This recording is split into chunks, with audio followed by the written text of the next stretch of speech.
91% பொதுக்குழு உறுப்பினர்களும் 99% செயற்குழு உறுப்பினர்களும் இன்னைக்கு கலந்து கொண்டு பொதுக்குழு சிறப்பாக நடைபெற்றது. இன்னைக்கு ஒரு கருத்து தெரிவிக்க பேசும்போது தேர்தல் நேரத்தில் யார் துரோகி யார் நண்பன் எனக்கு தெரியாதுங்கிறீங்க. இதை மீண்டும் அதிமுக எனக்கு முன்னால் பேசுறவங்க நீங்க அதை கேட்டிருக்க மாட்டீங்க. இல்ல அவங்க அனுப்புறேன் எதிரியோட போகணுமா துரோகியோட போகணுமா இல்ல நண்பரா வர்றவங்களோட போகணுமா அப்படிங்கிறத பொதுச்செயலாளர் முடிவெடுக்கிறாங்க. தேர்தல் நேரத்தில் துரோகி எதிரி நண்பன் என்பதையெல்லாம் தாண்டி தமிழ்நாட்டு மக்களின் நலனும் அம்மா மக்கள் முன்னேற்ற கழகத்தின் நலனும் தான் முக்கியம். அதனால யார் துரோகி யார் எதிரி யார் நண்பர் என்றெல்லாம் பார்க்க வேண்டிய அவசியம் இல்லை. இது தேர்தல் நேரம். அதனால தமிழ்நாட்டின் நலனும் அம்மா மக்கள் முன்னேற்ற கழகத்தின் நலன் தான் முக்கியம் அப்படிங்கிற கருத்தை தான் நான் சொன்னேன். செங்கோட்டையன் டிடிவி தினகரனும் ஓபிஎஸ் அவர்களும் கூடிய விரைவில் எங்களோட கூட்டணி அமைப்பாங்க அப்படின்ற மாதிரி செங்கோட்டையன் தரப்புல கூறப்படுது. செங்கோட்டையன் அவர்கள் நான் மிகவும் மதிக்கின்ற ஒரு சகோதரர். பொறுத்துருங்க, கொஞ்சம் பொறுமையா இருக்கல. எங்களுக்கு தான் நானே அதே தானே சொன்னேன், ஒரு மாசம் எங்களுக்கு டைம் இருக்கு. அதனால நாங்க நல்ல முடிவு அம்மா மக்கள் முன்னேற்ற கழகத்திற்கு தமிழ்நாட்டின் நலனுக்கும் ஏற்ற முடிவை உறுதியாக இருக்கும். கூட்டணியோடு சேர்ந்து நாங்க அமைச்சரவாகவும் இது அரியணை ஏறுவோம் அப்படின்ற மாதிரி நீங்க சொன்னீங்க. இந்த முறை எந்த கூட்டணி வெற்றி பெற்றாலும் கூட்டணி ஆட்சி அமைகின்ற ஒரு சூழ்நிலை தான் உருவாக இருக்கிறது. அந்த நாங்கள் வெற்றி பெற போகிற நாங்கள் இடம்பெறுகிற கூட்டணி தான் உறுதியாக வெற்றி பெறும். அதுல கூட்டணியில நாங்கள் அமைச்சர்களாக வருகின்ற வாய்ப்பு இருக்கிறது.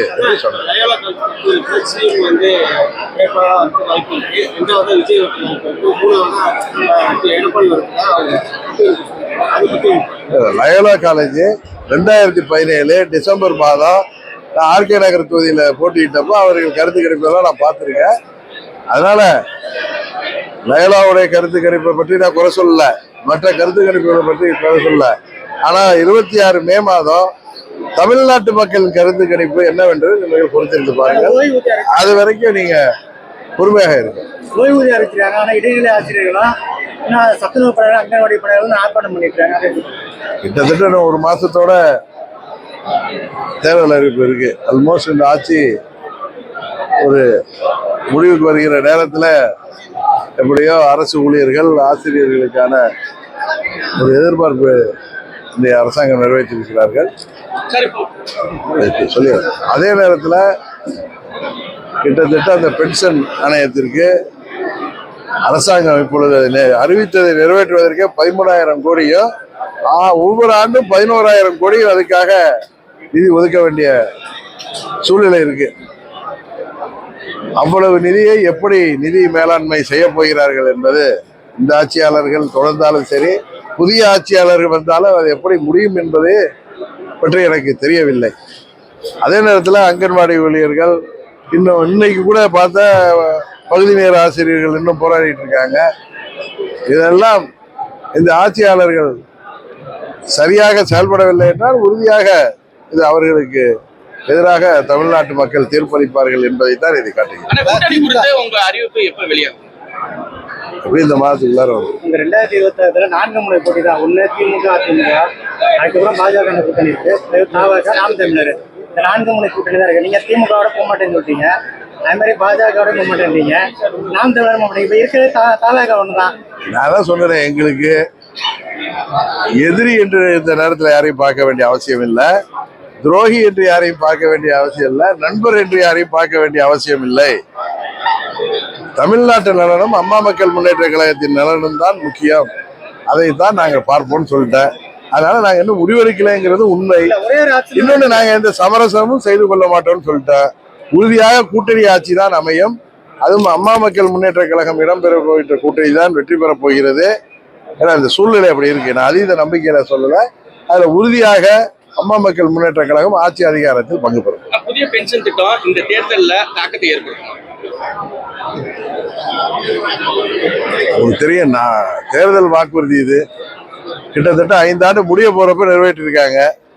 இன்னும் சொல்ல போனா எப்படியோ அவர்கள் டாக்டர் ஒரு மகிழ்ச்சியா இருக்காங்க. அதே நேரத்துல இதை எப்படி இவர் நிறைவேற்ற போகிறார்கள்? ஏன்னா கடுமையான நிதி நெருக்கடி இருக்கு. இன்னும் சொல்ல போனா இந்த பென்ஷன் திட்டத்திற்கு உடனடியாக 13,000 கோடி தமிழ்நாடு அரசாங்கம் ஒதுக்க வேண்டியிருக்கு. தொடர்ந்து 11,000 கோடி ஆண்டுக்கு ஒவ்வொரு ஆண்டும் ஒதுக்க வேண்டியிருக்கு.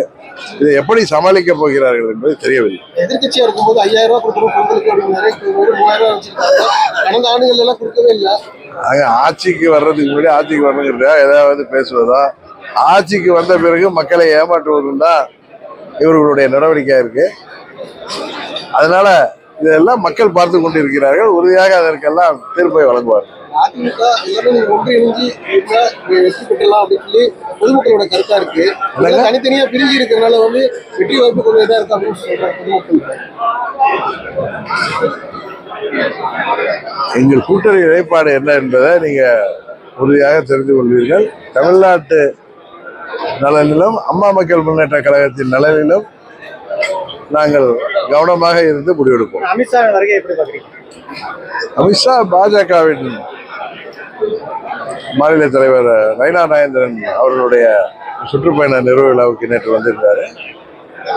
இன்றைக்கு கூட பொங்கல் விழாவில் கலந்துக்கிறாரு, கோயிலுக்கு செல்றாருங்கிறது தான் நான் பார்க்கிறேன்.